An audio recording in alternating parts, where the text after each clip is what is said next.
A todos de nuevo, muy buenas noches. Buenas noches, doctor. Vamos a culminar el tema de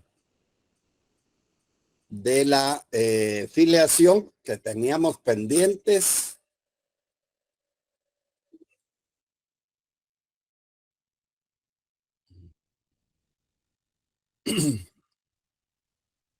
Entonces,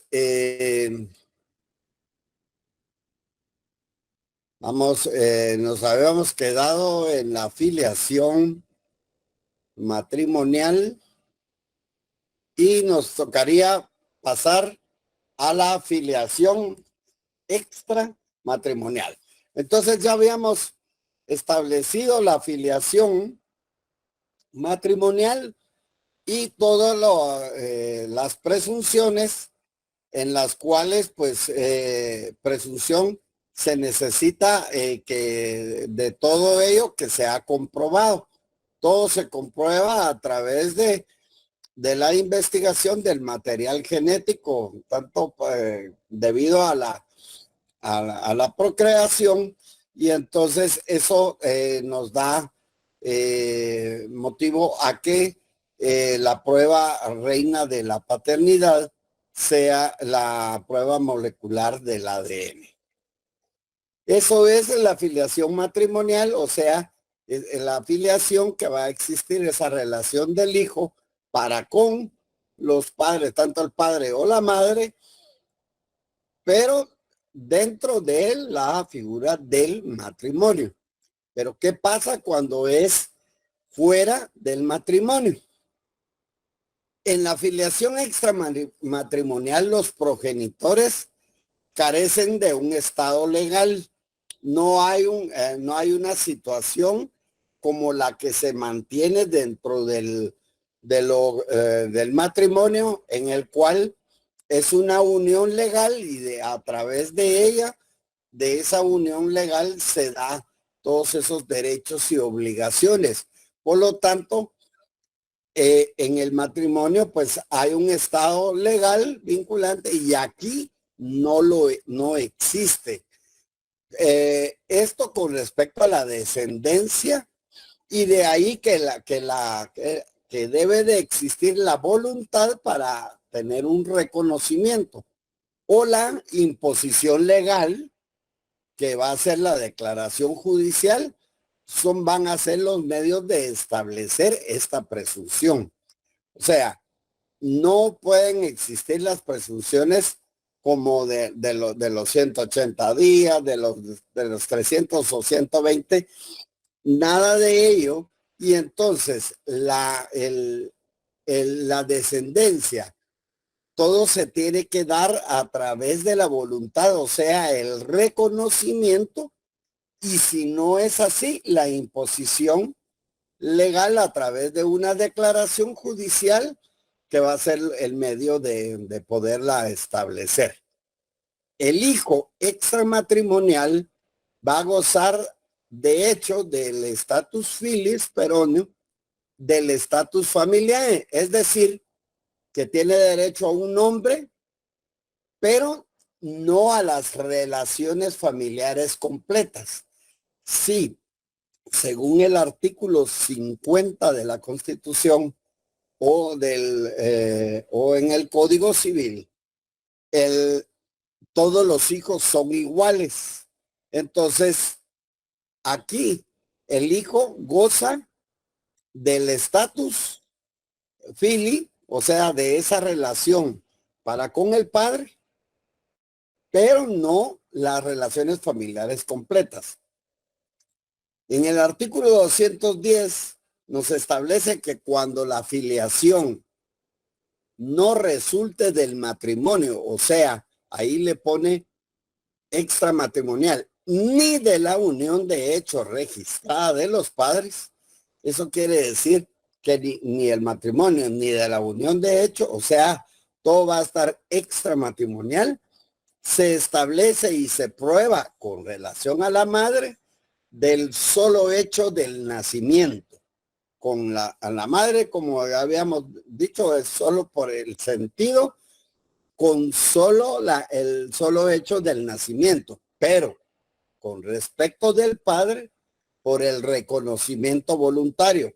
Ese reconocimiento voluntario a lo que habíamos establecido, de que si se presentaba cuando fuera inscrito a través de una escritura pública o lo hiciera por un testamento, etcétera. Eso ya lo habíamos visto. O por el reconocimiento voluntario o por sentencia judicial que va a declarar la paternidad si él se niega a la misma.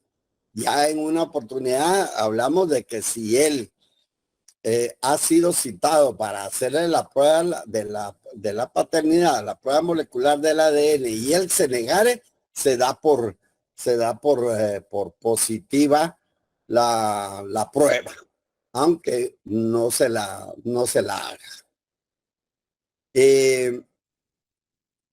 La filiación extramatrimonial, por lo tanto, es importante el artículo 209 que se concatena con el artículo 50 de la Constitución, tal y como se los establecí, se los dije anteriormente.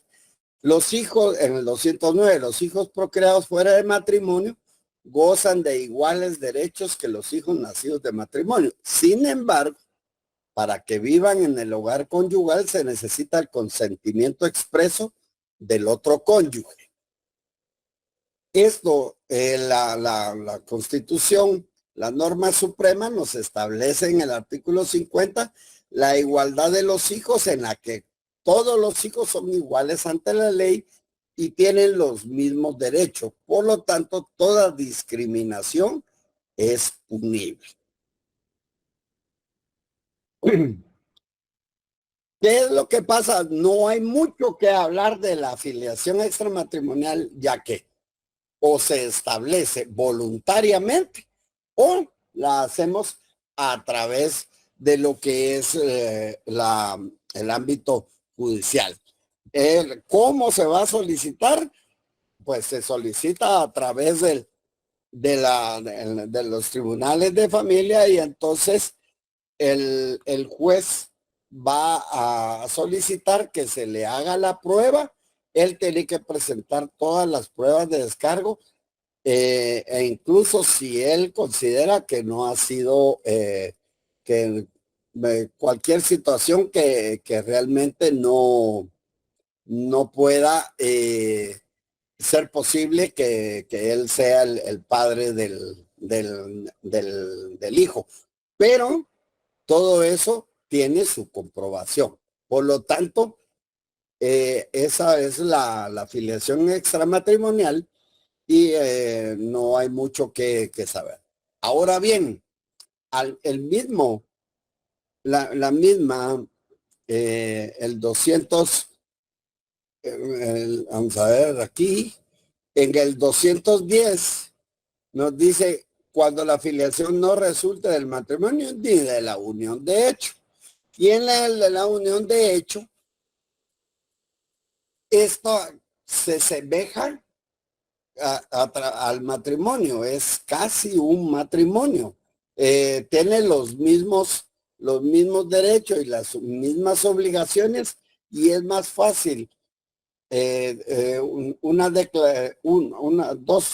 dos personas que han declarado su unión legalmente pueden fácilmente pasar a matrimonio. Por lo tanto, que es casi matrimonial, por eso el tipo de filiación se llama cuasi matrimonial. Por lo tanto, ya vamos, filiación matrimonial dentro del matrimonio, filiación extramatrimonial fuera. Extra quiere decir fuera del matrimonio, y cuando los hijos nacen de esa unión de hecho declarada en forma legal, se llama filiación cuasi matrimonial. Y así lo establece el artículo 184, en la que establece el varón y la mujer cuya unión de hecho conste en la forma legal, se heredan recíprocamente ab intestato en los mismos casos que para los cónyuges determina este código.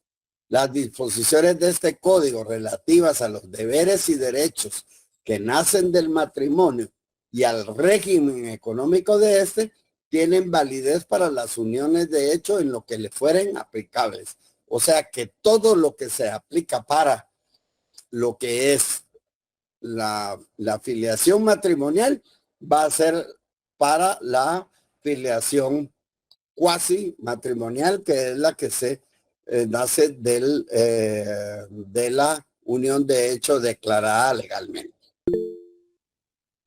Ahora bien, siempre en la familia, dentro de esas relaciones parentales, hay una situación en la que no puede haber procreación, pero sí hay una relación parental. Y esto es a través de lo que, a través de de la adopción. Y entonces, la filiación adoptiva o filiación civil, también llamada civil. Le ponen filiación adoptiva, filiación civil. Y todo esto está establecido en la ley de adopciones. Y esta se origina precisamente con la adopción. Es decir, cuando es tomado como hijo propio por la persona que la adopta. Puede ser que solo sea una de las dos, de los dos cónyuges o ambos cónyuges. Y todo esto está en la ley de adopciones. Por lo tanto, la filiación adoptiva o filiación civil es la filiación que nace de la adopción. La forma de reconocimiento hay voluntario o espontáneo, que es lo que ya expusimos. El reconocimiento voluntario puede hacerse en la partida de nacimiento, cuando se comparece ante el registrador civil, por una acta especial ante el mismo registrador, que sea que ya pudieron haber inscrito al hijo, o no lo han inscrito y a través de un acta especial quiere hacerlo ante el registrador y lo puede reconocer, o a través de una escritura pública. Y también por testamento, pues por testamento, el testamento va en una escritura pública. Y entonces esto era lo que hablábamos, que el testamento por su característica es revocable, o sea que es una escritura pública en la que lleva día, hora de inicio y hora de finalización, es la única. Porque como es revocable, o sea, yo puedo otorgar un testamento en la mañana y en la noche puedo otorgar otro y dejar sin revocado el anterior. Pero en el reconocimiento de un hijo por testamento, el testamento puede quedar revocado, pero el reconocimiento que se hizo a través de ese testamento no queda revocado. O sea que queda ahí válido. O por confesión judicial, como lo que decíamos, realmente si es por confesión judicial, ya no es voluntario, pero puede ser llamado a través de una citación judicial para que él pueda reconocer. En los casos de los tres últimos incisos de este artículo, o sea, el 3, 4 y 5, debe presentarse al registrador civil testimonio o certificación del documento. Como es una escritura pública, es el testimonio que se presenta, o la certificación del documento que conste que se hizo el reconocimiento para poder inscribirse y anotarse en la partida de nacimiento respectiva. Ahí está lo del reconocimiento, no es revocable, lo que ya les establecí, tanto están en el artículo 212 como en el artículo 213 del Código Civil.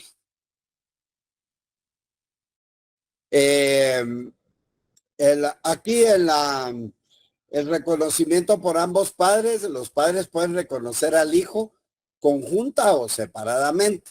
El reconocimiento hecho por uno solo de los padres solo va a producir efecto respecto de él, no de entre los dos padres.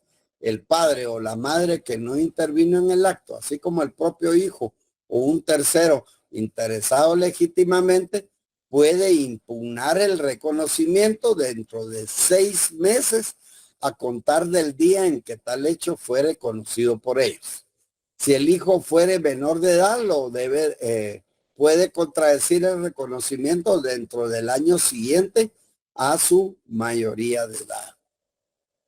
Cuando es el reconocimiento separado, pues no será permitido al padre hacer reconocimiento de hijos atribuyendo la maternidad a una mujer casada con otra persona, salvo que el marido haya impugnado la paternidad y obtenido sentencia favorable. Esto fue totalmente derogado. O sea que antes, como eran las dos personas eran casados, se habían separado, había habido una ausencia o algo, y la madre, sin haber disuelto el matrimonio, tiene una relación con otra persona y nace un hijo.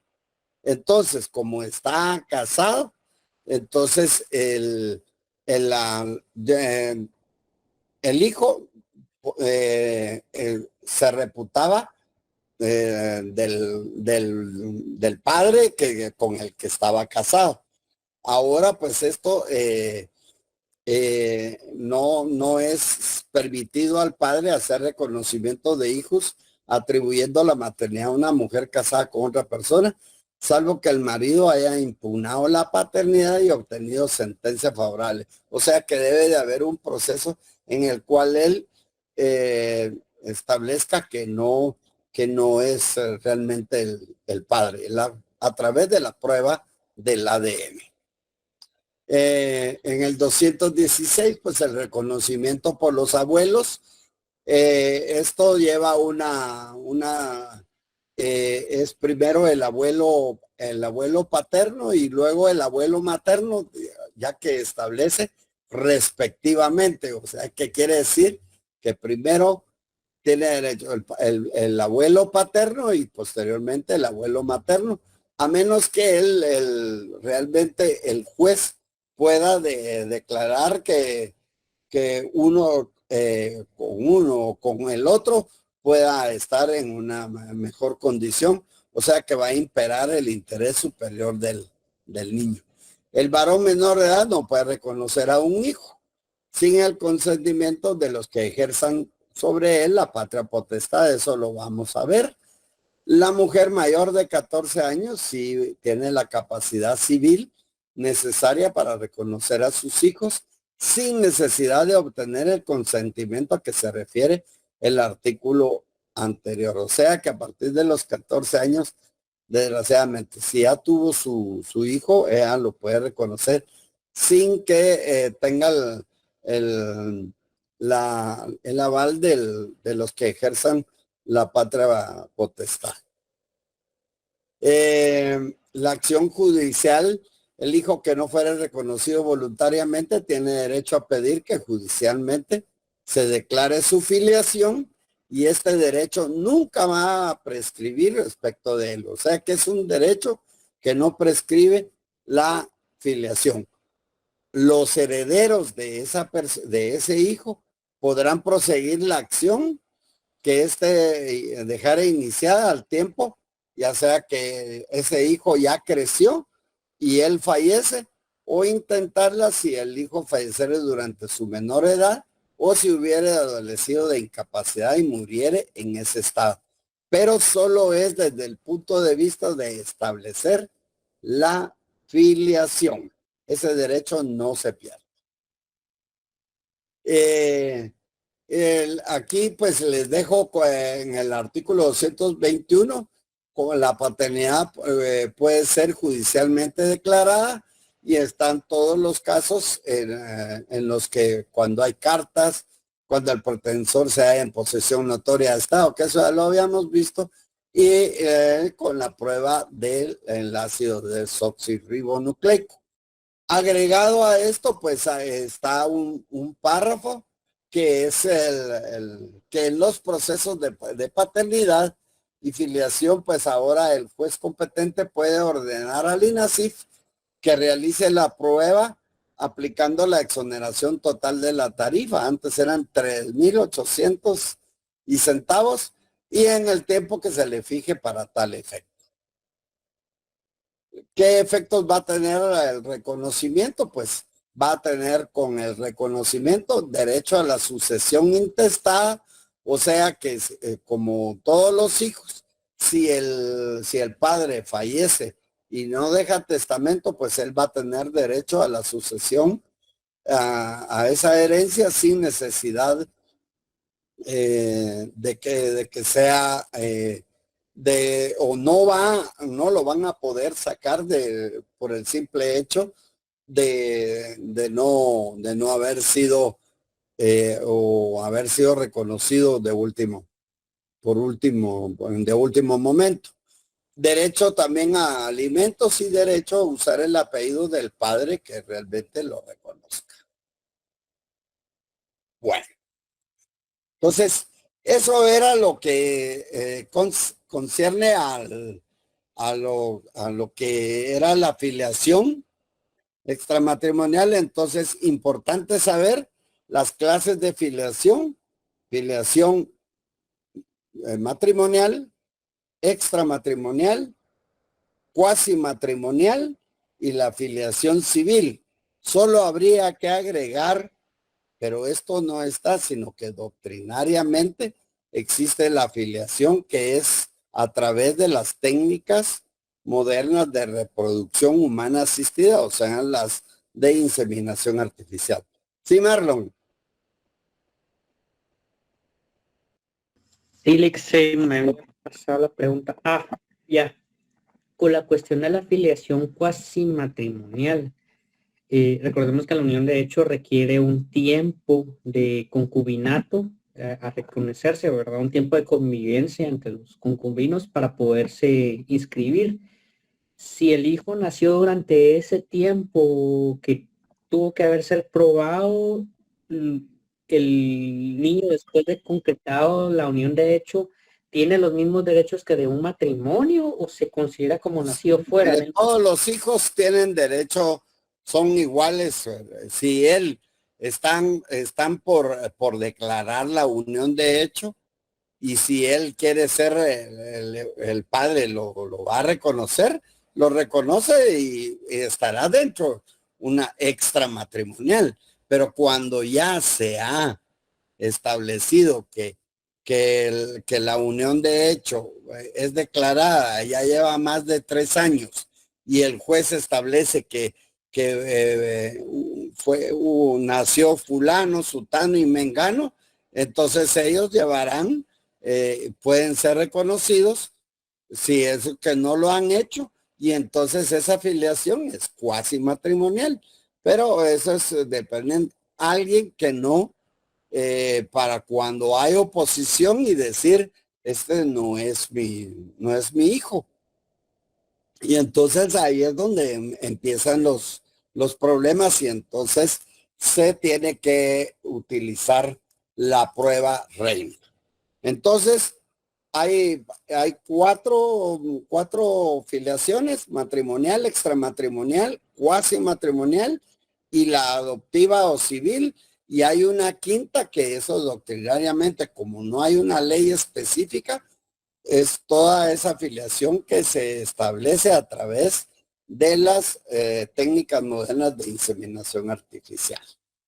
Bueno, a sabiendas de ello, vamos a ver lo que es la filiación, perdón, vamos a lo que es la patria potestad.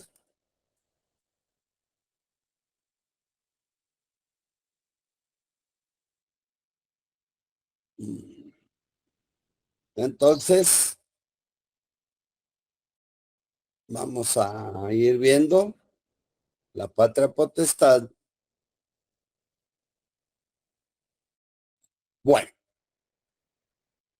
la patria potestad, pues como todo acto biológico, o sea, toda procreación, o sea, la procreación da motivo a una descendencia y a esa descendencia dentro de la familia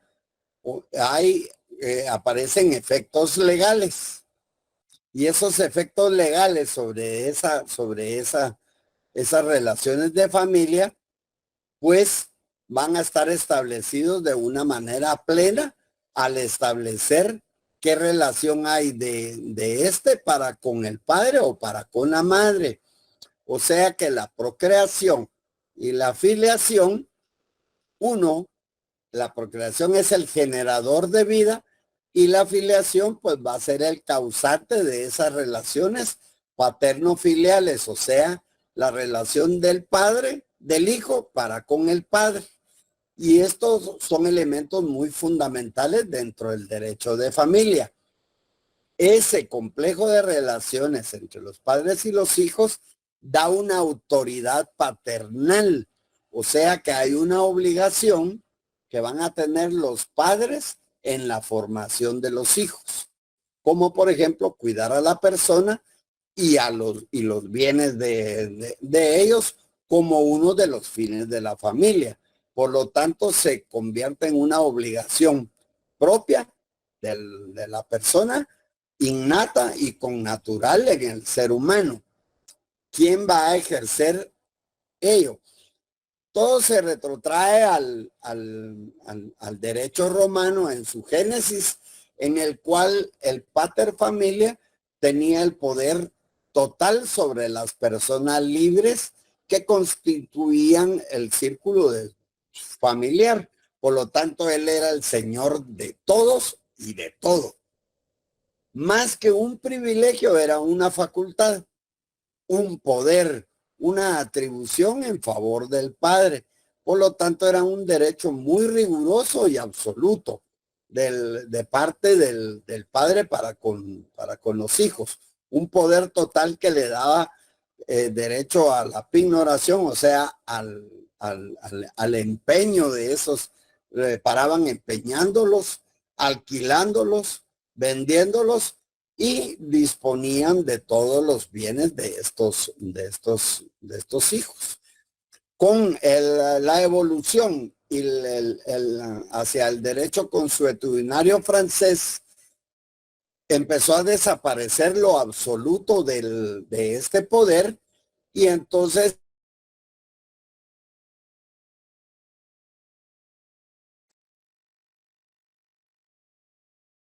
hay una intervención del Estado en la protección de la familia, por lo tanto hay una liberalización de las relaciones familiares. Ahora, etimológicamente, pues la patria potestad viene del latín patria potestas, o sea, esa potestad del pater familia, de ese jefe de la familia.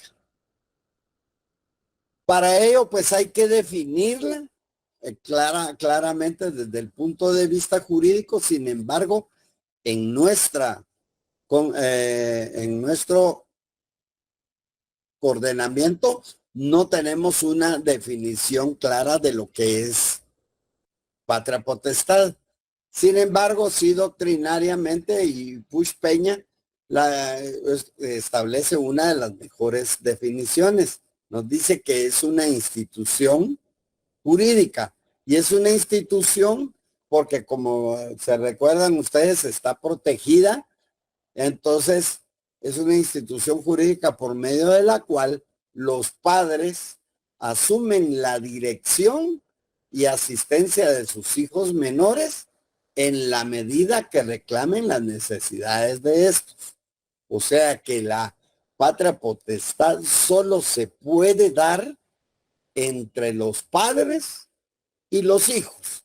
Si no hay padres, no puede existir patria potestad, y entonces tendrá que existir otra figura que suplante a los padres y tendría que ser la tutela. Pero si hay padres, ellos son los únicos que pueden ejercer la patria potestad. Solo los padres, esa relación de los padres con los hijos.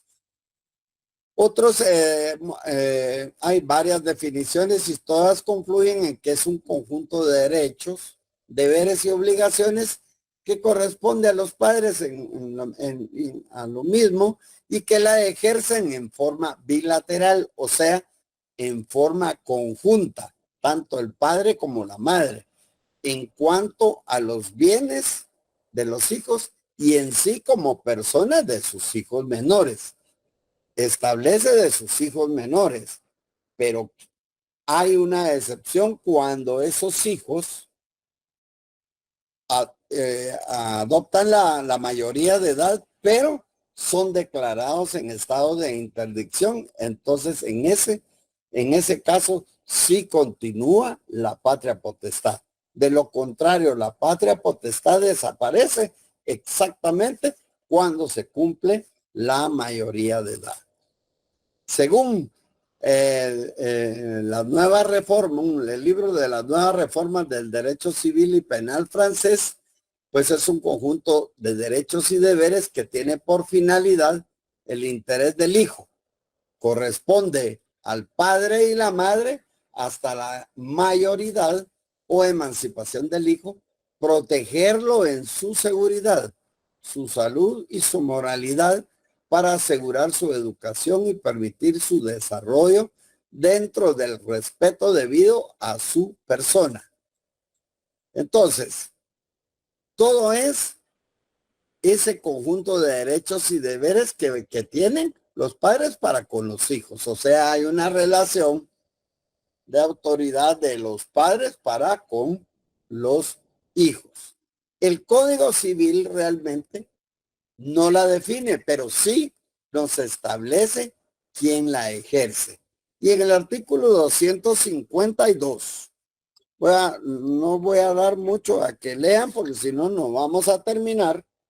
En el artículo 252 nos establece en el matrimonio y fuera de él, o sea, en el matrimonio y fuera de él, la patria potestad se ejerce sobre los hijos menores conjuntamente por el padre y la madre en el matrimonio y en la unión de hecho. O sea que va en conjunto matrimonio y unión de hecho. Y por el padre o la madre en cuyo poder esté el hijo, en cualquier otro caso, que pueda ser que solo esté con la madre o que solo esté con el padre. Aquí lo subrayan en el último párrafo y es que establece: los hijos mayores de edad permanecerán bajo la patria potestad solamente que hayan sido declarados en estado de interdicción. Si no, desaparece la patria potestad. Ese artículo 152 a tomarlo muy en cuenta. Ahora bien, de ello podemos deducir que en la patria potestad hay tres elementos. Como siempre, hay un elemento subjetivo, que son las personas, un elemento objetivo, el objeto, y el elemento formal es cuál es realmente cómo se hace representar ese derecho. Subjetivos, pues van a ser los padres y los hijos. Los padres que van a ejercer la patria potestad en una forma conjunta. Y para con los hijos. El objetivo, en el artículo 252 que acabamos de leer, establece claramente la titularidad y ejercicio conjunto de padre y madre, a excepción de los casos en que pudiera solo ejercerla el padre o la madre si estuvieran fuera de matrimonio y de la unión de hecho declarada. Y el elemento formal, pues va a ser ese derecho de representar legalmente. En el artículo 14, si ustedes se recuerdan, dice que todos los menores y los discapacitados deben de ser representados, ejercer sus derechos a través de sus representantes legales. Esos representantes legales van a ser los padres quienes ejercen la patria potestad, o bien, si a falta de patria potestad, pues tendrá que venir la tutela, tema que posteriormente vamos a ver en la próxima clase. Eso está en el artículo 254 y ahí se los dejo y por favor lo señalan, van señalándolo de una vez. Ahora bien, ¿qué características hacen que la patria potestad sea importante y que no pueda dejarse por un lado? Va a tener un carácter personalísimo porque hay un efecto directo de la afiliación que habíamos hablado, esa relación del padre, del hijo con el padre y del padre para con el hijo. ¿Por qué así? Porque al tener ese carácter personalísimo, también vamos a ver más adelante, tiene esa relación recíproca. Va a ser intransmisible porque solo los padres pueden ejercer la patria potestad.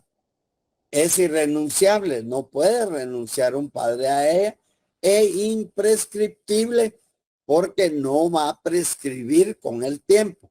Sí va a terminar a los 18 años, o sea, cuando el hijo deje de ser menor de edad, a menos que ese sea mayor de edad, pero que sea declarado en estado de interdicción, entonces sí continúa la patria potestad.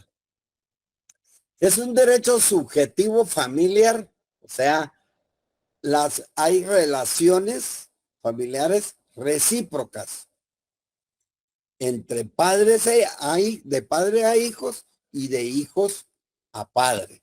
Y para ello, pues, el artículo 263 nos establece, los hijos también deben respeto a sus padres.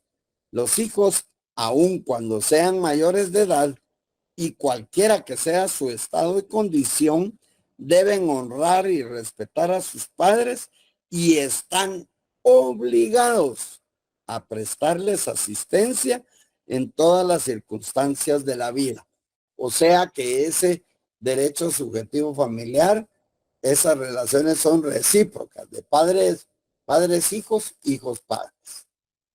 La relación es familiar directa o inmediatas, de parentesco, porque corresponde al padre respecto del hijo. A eso veníamos con que eran las relaciones paternales, y entonces eso todo viene de una filiación, y esa filiación hace que nazca la obligación de la patria potestad. Hay una relación de autoridad de los padres porque existe un vínculo de subordinación respecto de los hijos. Y esta es temporal, no es perpetua. O sea, es temporal porque a los 18 años, en lo cual ese hijo llega a su mayoría de edad y tiene capacidad de ejercicio, ahí desaparece la patria potestad y no es perpetua, por lo tanto, pero puede extinguirse o restringirse la patria potestad si hay fallo en las obligaciones de los padres para con los hijos o hijos para con los padres. Esta es temporal, o sea que puede extinguirse o restringirse, puede suspenderse, puede separarse o puede perderse la patria potestad.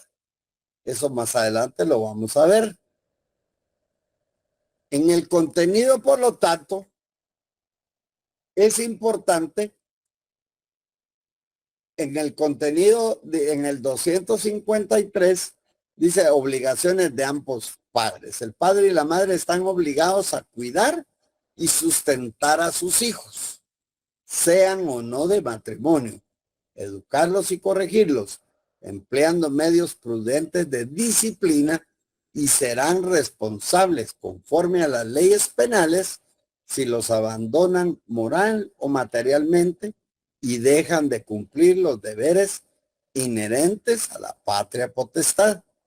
Por lo tanto, deben cuidar. El cuidar es la integridad de la vida de los hijos, ya sea psicosomática, o sea que por salud, o lo social, como es el recreo, o patrimonial, como es lo pecuniario. Da a sustentar, o sea, proveer a alguien del alimento necesario, educarlos, desarrollar o perfeccionar las facultades intelectuales y morales del niño, corregirlos, garantizar y establecer la autoridad de los padres sobre los hijos, de manera moderada sin lesionar la integridad psicofísica, y la responsabilidad deben ser responsables de los actos de sus hijos. Hasta el momento dirán que tanto y esto que sí está bien, hay que cuidar, sustentar, educar y corregirlos. Todo esto tiene un fundamento y esos fundamentos va a haber que buscarlos y leerlos, tanto en la Convención de los Derechos del Niño como en la Ley Pina, etcétera. Una serie de leyes que les voy a dar más adelante. Aparte de esa responsabilidad, también hay representar legalmente al menor. O sea que es reemplazar al hijo en los actos que éste no pueda realizar por falta de capacidad. Acuérdense que hay algunas situaciones en las cuales el menor tiene capacidad relativa, pero esta no solo es para situaciones expresamente establecidas en la ley. También administrar sus bienes, o sea que los padres pueden comprar, vender y o arrendar bienes, así como obligarse frente a terceros, pero ellos no lo va a realizar per se, sino a través de sus padres, quienes administran sus bienes protegiendo sus intereses patrimoniales. Aprovechar sus servicios, ya sea en lo laboral, en lo legalmente, tal y como establecíamos, con lo de la capacidad relativa. Aquí en el 254, pues ahí está justamente el artículo tal y como lo leí ahorita. Dentro de esos deberes y obligaciones de los padres, pues es importante velar por los hijos y tenerlos a los hijos en su compañía. Los hijos deben, en el artículo 260, nos establece que los hijos deben vivir con sus padres casados o unidos. Los hijos menores de edad deben vivir con sus padres o con el padre o la madre que los tenga a su cargo, y no pueden, sin permiso de ellos, dejar la casa paterna o materna o aquella en que sus padres los han puesto, debiendo en todos los casos ser auxiliada la autoridad doméstica por la pública para hacer volver a los hijos al poder y la obediencia de sus progenitores. O sea, el apoyo de la autoridad de policía, por ejemplo. El incumplimiento de todo ello es punible, o sea, tal y como en el artículo 483 del Código Penal nos establece que será sancionado con arresto de 15 a 40 días, y en el séptimo dice, los encargados de la guarda o custodia de menores de edad que los abandonaren, exponiéndolos a la corrupción, o no les procuraren asistencia y educación. Alimentarlos, pues, dentro de la representación, educarlos y procurarles una formación integral. En el artículo 167 es importante, y eso ya lo vimos cuando se elabora el convenio de separación o disolución del divorcio, hay la obligación de los padres separados, cualesquiera que sean las estipulaciones del convenio o de la decisión judicial, el padre y la madre quedan sujetos, en todo caso, a las obligaciones que tienen para con sus hijos y conservan el derecho de relacionarse con ellos y la obligación de vigilar su educación. ¿Hasta qué edad? Hasta que cumplan la mayoría de edad. Pero todo hay una reciprocidad y entonces hay también deberes de los hijos. Los hijos deben obedecer a los padres como correlativo a las facultades de los padres, pero sin carácter absoluto. Deben respetar a sus padres. Tampoco los hijos le van a deber respeto a sus padres, lo que ya leímos en el artículo 263, dice que los hijos, aun cuando sean mayores de edad y cualesquiera que sea su estado y condición, deben honrar y respetar a sus padres y están obligados a prestarles asistencia en todas las circunstancias de la vida. Y en el artículo 289 nos establece algo muy importante y lo van a subrayar. Cesará la obligación de dar alimentos del padre para con el hijo. En el tercero dice, en el caso de injuria, falta o daño grave inferidos por el alimentista al alimentante, o sea, el hijo para con el padre, contra el que debe prestarlos, o sea, el alimentista contra el padre. Todo ello es muy importante concatenarlo, y era por lo que yo les decía, y hay la reciprocidad de estas obligaciones, y ello va a ir concatenado con los derechos, derechos del niño. Ahí pues están todas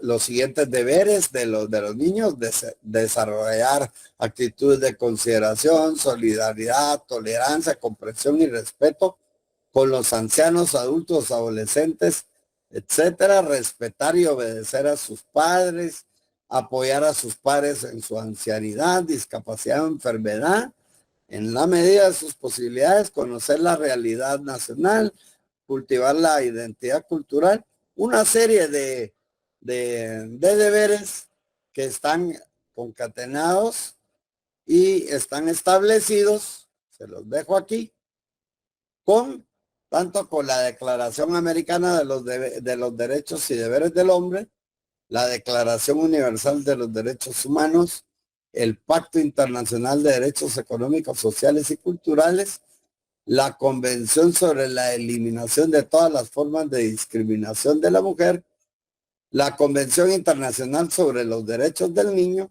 Constitución Política de la República, el Código Civil y Código Procesal Civil y Mercantil, Ley de Tribunales de Familia y la Ley de Protección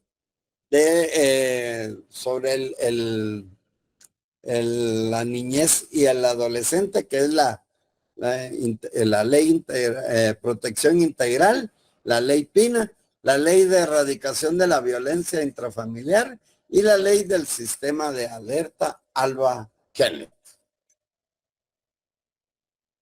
Ahora bien, cuando los padres son menores de edad, pues si los padres fueren menores de edad, eso está en el 257, la administración de los bienes de los hijos será ejercitada por la persona que tuviere la patria potestad. O sea, si tiene padres, ejerce la patria potestad. Y si no tiene padres, pues va a tener que ir sobre un tutor. El tutor es el que sustituye a los padres que tienen la patria potestad. El hijo adoptivo, pues la patria potestad sobre el hijo adoptivo la ejerce únicamente la persona que lo haya adoptado. Puede ser que solo lo haya adoptado el padre, o solo lo haya adoptado solo la mamá, o ambos. Y entonces ellos así es como van a ejercer la patria potestad. Madre soltera o separada, cuando el padre y la madre no se han casado ni estén unidos de hecho, los hijos estarán en poder de la madre, salvo que ésta convenga en que pasen a poder del padre o que sean internados en un establecimiento de educación. Aquí hay una serie de situaciones cuando procede de la disolución del matrimonio, pues va a estar dispuesto a lo que se haya establecido en el convenio realmente. El tutor especial, este tutor especial, vamos a ver lo que es la tutela en sí, pero el tutor especial aparece cuando hay quien ejerza la patria potestad, pero estos padres tienen problemas para con los hijos. Entonces, hay conflicto de intereses entre hijos sujetos a la misma patria potestad. Y entonces el juez, en lo que se dilucida el problema, nombra un tutor especial que cuando se decide ya el litigio, pues vuelve la patria potestad al que realmente le corresponda. Ahora bien, y es lo más importante y último de ello, y es por la característica que tiene la patria potestad y que no es temporal, pero que puede ser restringida o puede ser suprimida o perdida para alguien. Y entonces, en el artículo 269, y eso sí lo tienen que ir llevando y subrayándolo, estos artículos van a ser importantes y pueden ser de evaluación cuando se separa a alguien de la patria potestad. Y hay separación de la patria potestad para aquella persona que disipe los bienes de los hijos, o sea que que realmente los esté perdiendo, no le tome la importancia, ya sea los va a hacer desaparecer por su mala administración, que hace que disminuyan o se deprecien. Por lo tanto, por estas dos causas, como está establecido ahí en el 269, por estas dos causas se puede solicitar la separación de la patria potestad. ¿Por quiénes? Por los ascendientes del menor, vale, ahí está en el artículo, o por sus parientes colaterales dentro del cuarto grado de consanguinidad, o por la Procuraduría General de la Nación. Ante ello, es por eso que los padres están obligados a prestar garantía en la administración de los bienes de los hijos. Supónganse que el abuelo, ¿vale?, le dejó herencia o le dejó algún bienes a estos hijos, y entonces los padres deben prestar garantía en esa administración de sus bienes. En esas donaciones, como les dije, deben respetar la voluntad del donante. y al final deben de rendir cuentas al llegar los hijos a la mayoría de edad. Eso es cuando se separa la patria potestad. Pero también se le puede suspender de la patria potestad. Se le puede suspender, según el artículo 273, por ausencia del que la ejerce, pero esa ausencia debe ser declarada judicialmente. O sea, por ausencia declarada judicialmente, entonces se le suspende de la patria potestad. O porque haya sido declarado interdicto, por interdicción, pero que también debe ser declarada en la misma forma, o sea, la interdicción debe ser declarada judicialmente. También por ebriedad consuetudinaria o por tener el hábito del juego, por el uso indebido y constante de drogas estupefacientes. Entonces, todo ello hace que se suspenda. Son situaciones de las cuales puede haber rehabilitación o puede aparecer o que la interdicción o por la incapacidad sea solo temporal y entonces todo esto puede ser temporalmente y volver a regresar la patria potestad. Pero esto lo tiene que dilucidar por igual el juez. Ahora bien, esa aquí la suspende, pero también la puede perder por acciones que realmente constituyen una injuria, un delito. Y entonces en el artículo 274 establece que la patria potestad se pierde por las costumbres depravadas o escandalosas de los padres, dureza excesiva en el trato de los hijos o abandono de sus deberes familiares. 2, por dedicar a los hijos a la mendicidad o darles órdenes, consejos, insinuaciones y ejemplos corruptores. 3, por delito cometido por uno de los padres contra el otro padre, o contra la persona de alguno de sus hijos. 4, por la exposición o abandono que el padre o la madre hicieren de sus hijos, para el que los haya expuesto o abandonado. 5, por haber sido condenado 2 o más veces por delito del orden común, si la pena excediere de 3 años de prisión por cada delito. Y también se pierde la patria potestad, que es el sexto, cuando el hijo es adoptado por otra persona. Todo ello en el 275 nos establece el que haya sido suspendido en el ejercicio de la patria potestad o la hubiere perdido, no quedará exonerado de las obligaciones hacia sus hijos que se establecen en el presente capítulo.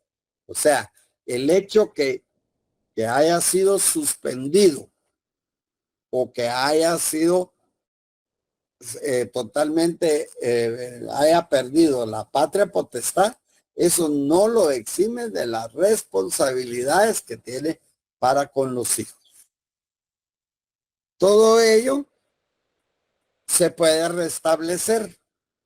En el 277,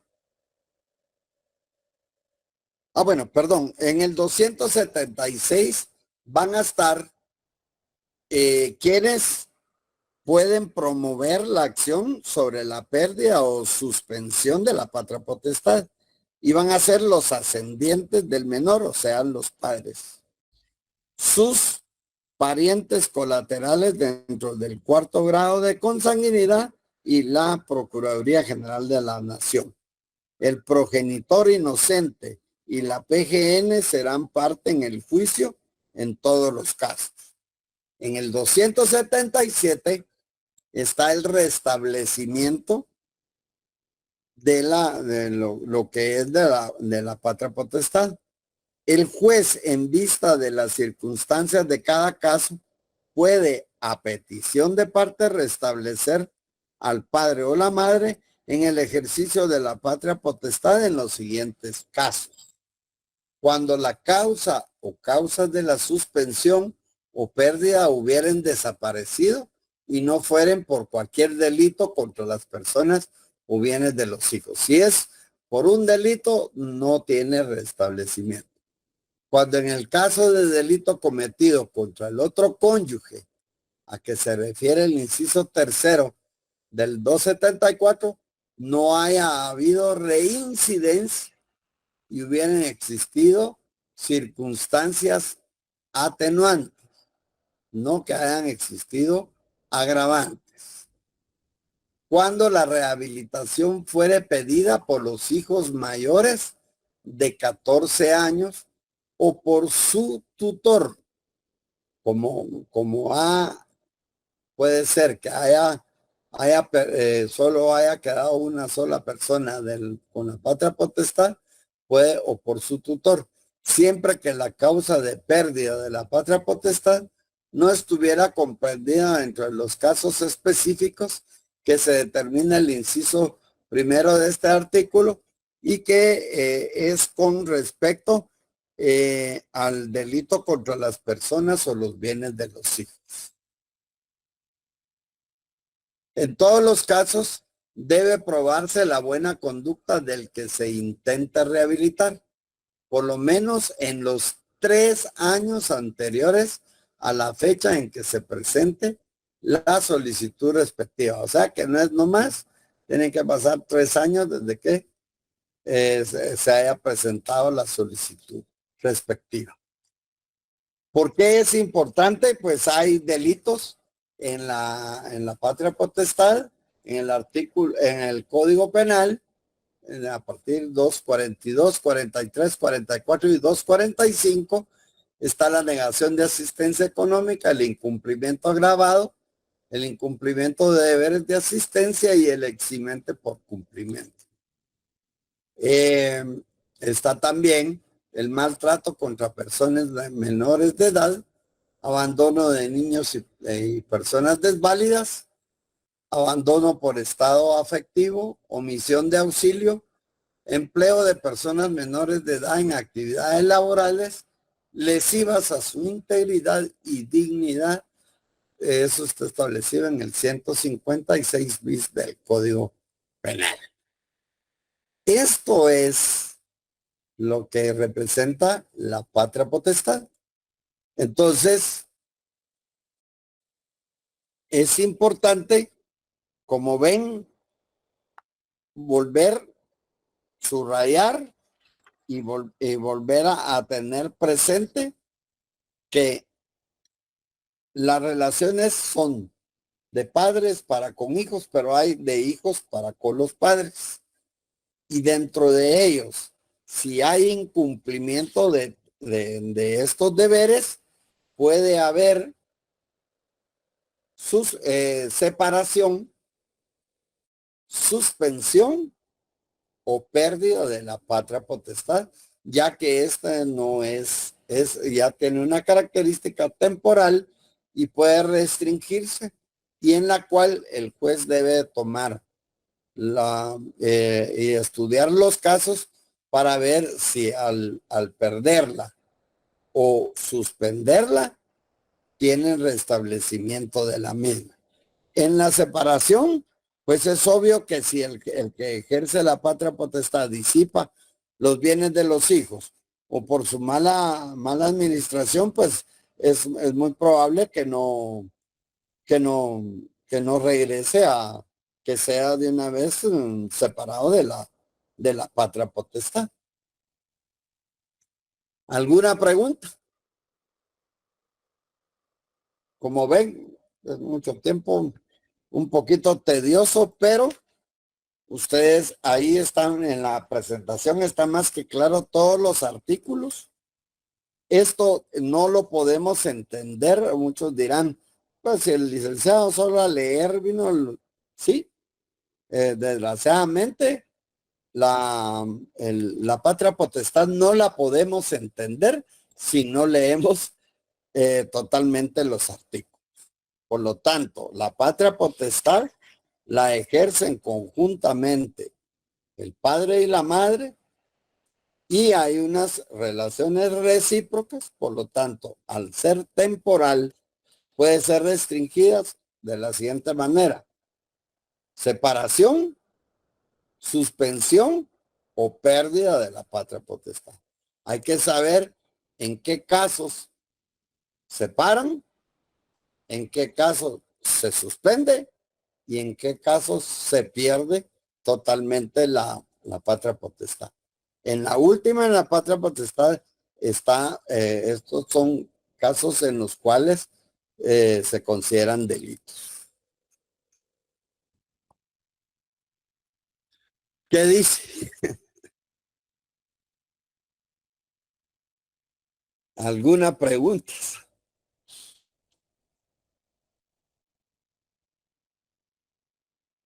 Todo claro, Lick. Como no está la licenciada, está por ahí oyendo y bueno, pues aquí lo único, sí, Eduardo. Licenciado, buenas noches. Una pregunta. El material que estaba exponiendo nos lo podría compartir. Siempre Gracias. lo hemos compartido, compañero. Ahorita, Gracias. la conferencia la clase que terminamos, la subimos. O sea que ahorita le subiré lo que es lo de filiación y lo que es lo de patria potestad. La siguiente clase tendrá que ser la tutela, que es cuando no hay quien ejerza la patria potestad, porque no hay padres y entonces la tendrán que ejercer otras personas, y esos son los tutores. Bueno, entonces para mí es más que suficiente y tengan buena noche y feliz noche. Ahí estamos. Muchas gracias. Gracias, licenciado. Gracias. Buenas noches, licenciado. Buenas noches.